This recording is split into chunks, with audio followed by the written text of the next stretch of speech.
Starlink কি বঙ্গোপসাগরে এখন আর টানতে পারেন নাই আপনারা?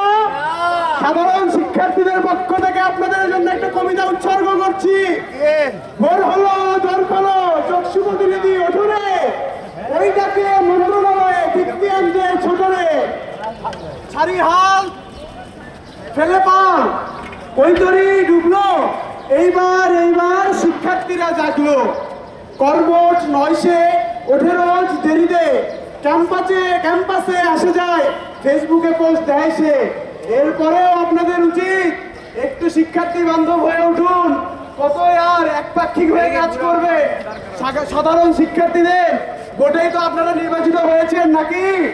আমাদের দিকে কি দৃষ্টিপাত করা যায় না একটু? এই যক্ষুপ্রতিনিধিরা উঠুন এবার, বেলা তো গড়িয়ে গেল, বৃত্তি দেওয়ার সময় যে পেরিয়ে গেল, বৃত্তিটা দিয়েই দিন এবার। অন্যান্য বিশ্ববিদ্যালয় জিতে এসে সাধারণ শিক্ষার্থীদের মাথায় যে কি দিয়েছে আমি জানি না। তারা ঘোষণা করে যে 1 সপ্তাহের মধ্যে নাকি তারা বৃত্তি দিয়ে দিবে, কিন্তু আমরা দেখতে পারি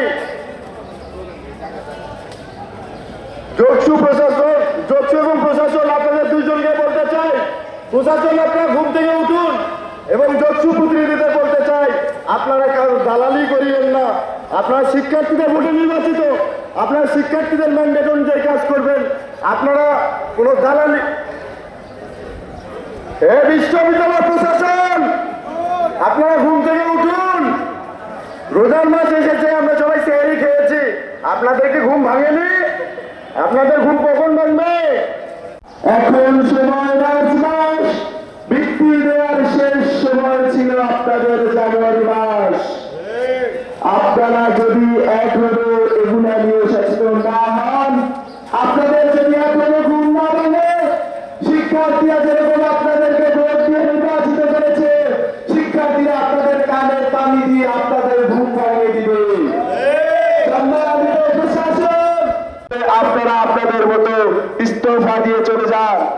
হে বিশ্ববিদ্যালয় প্রশাসন, হে ভিসি মহোদয়, আপনার কানে কি আমার এই বার্তাটুকু পৌঁছায় না? যদি